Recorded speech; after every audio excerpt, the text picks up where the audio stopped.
Selamat siang, Sir. Perkenalkan, nama saya Ana Virgia Nugrari dari kelas 8D Santo Aloysius Gonzaga. Pada kesempatan kali ini, saya akan mempresentasikan materi dari pembelajaran pendidikan Pancasila. Materi yang akan saya presentasikan adalah materi dari bab 2 dengan tema bentuk dan kedaulatan negara dengan subtema Indonesia sebagai negara hukum. Dalam pasal 1 ayat 3 Undang-Undang Dasar Negara Republik Indonesia tahun 1945 dikatakan bahwa negara Indonesia adalah negara hukum. Asas negara hukum antara lain menuntut adanya jaminan bahwa semua warga negara harus tunduk di bawah kendali hukum. Kondisi ini sesuai dengan konsep equality before the law. Di negara hukum ada pembatasan kekuasaan penyelenggaraan negara sehingga kekuasaannya tidak dapat disalahgunakan untuk menindas dan menelantarkan rakyat.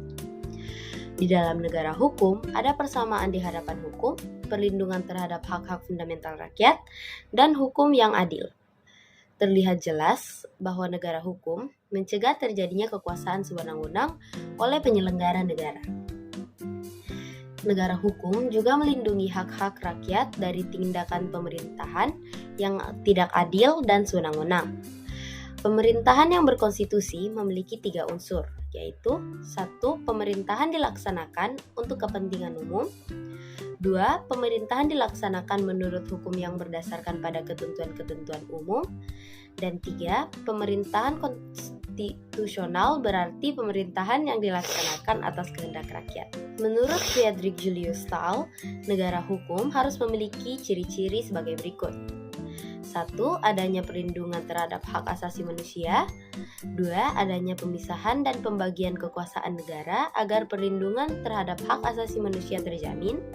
3. Pemerintahan berdasarkan peraturan. Dan 4. Adanya peradilan administrasi. Albert Van Dijk berpendapat bahwa unsur negara hukum adalah sebagai berikut. 1. Supremasi aturan hukum.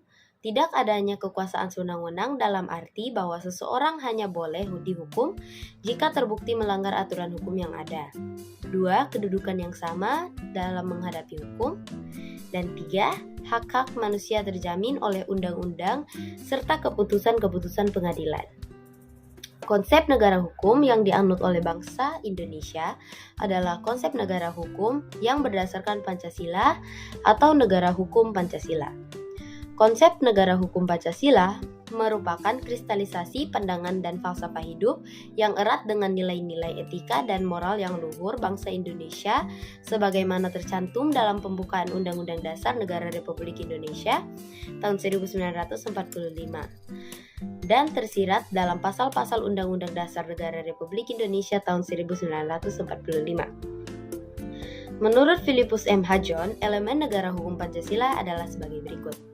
1. Keserasian hubungan antara pemerintah dan rakyat berdasarkan asas kerukunan. 2. Hubungan fungsional yang proporsional antara kekuasaan negara. 3. Prinsip penyelesaian sengketa secara musyawarah dan peradilan merupakan sarana terakhir. Dan 4. Keseimbangan antara hak dan kewajiban. Sekian dari presentasi saya. Jika ada kesalahan kata mohon dimaafkan. Terima kasih.